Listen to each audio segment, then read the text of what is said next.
ano naman po yung mga red flags o yung mga warning signs na ito ay scam or ito ay fake, kunyari fake ng isang online shopping website? Paano po natin malalaman to? Salamat, Ma'am Jackie, sa pagbibigay ng pagkakataon mo explain. Ang unang-una natin tatandaan, yung mga modus operandi sa panloloko, pareho yan nung unang panahon.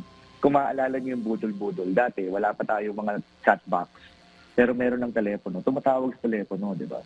Nagpapanggap na parang kakilala mo. Ngayon, mag-fast forward tayo sa 2023, malapit na maging 2024. Gumagamit na sila ng teknolohiya, pero yung modus operandi pareho. Halimbawa, sabihin nila, first name basis, halimbawa, huy, kamag-anak mo si Carlo, kunyari. Ikaw naman, meron ka palang kamag-anak talagang Carlo. Nakatsamba ba? Na nasa ibang bansa. So, ang mangyayari ngayon, sabihin niya, huy, may padala ka. May padala ka sa ganito. May pinadala kami sa iyo. Mga sapatos. Nasa Bureau of Customs. Pwede mong kunin, pero kinakailangan mong bayaran yung buwis. Di ba may mga nare-receive tayo mga chat na ganyan? Ako may nare-receive akong ganyan na chat eh. Ang unang dapat mong gawin, i-verify mo yung tao. Wag ka mag-reply sa kanya. Kung talaga may kakilala kang Carlo, o kaya may kamag-anak kang Carlo, itawagan mo. Kung wala ka namang kamag-anak na Carlo, maniwala po kayo sa akin. Sorry, example ko lang yung Carlo. Kung wala ka namang kamag-anak Carlo, scam po yan. Huwag na po kayo sumagot. Kasi pag sumagot kayo, marami silang kayang kumbinsihin pa. Dinadagdagan nyo lang ng pagkakataon na sila ay kumbinsihin ka pa. So yun yung mga modus operandi. Ulitin ko po, pare-pareho yung modus operandi simula pa noong unang panahon. Ginamit natin telepono, ngayon ang ginagamit chat boxes.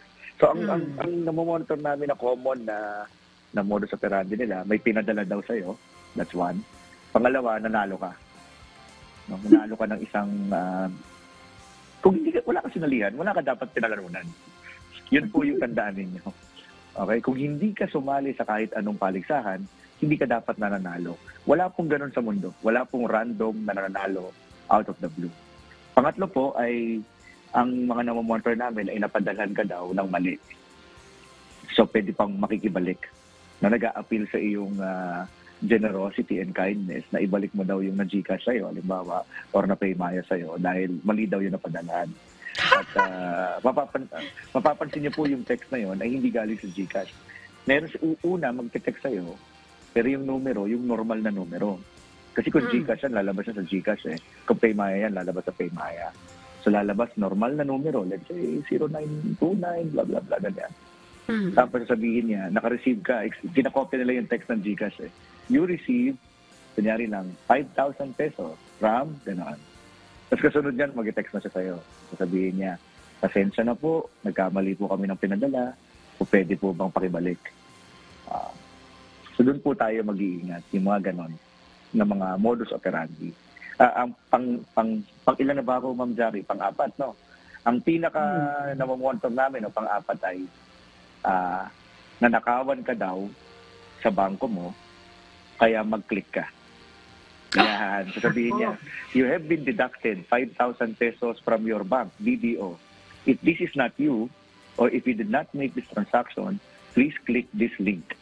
At dahil nagpapanik ka, nakita mo na nakahawa ka ng pera, i-click mo. Wag mo pong gawin yon. Ang gawin niyo po, kumalma muna, huminga muna ng malalim, at pumunta po kayo roon sa application ng bangko niyo.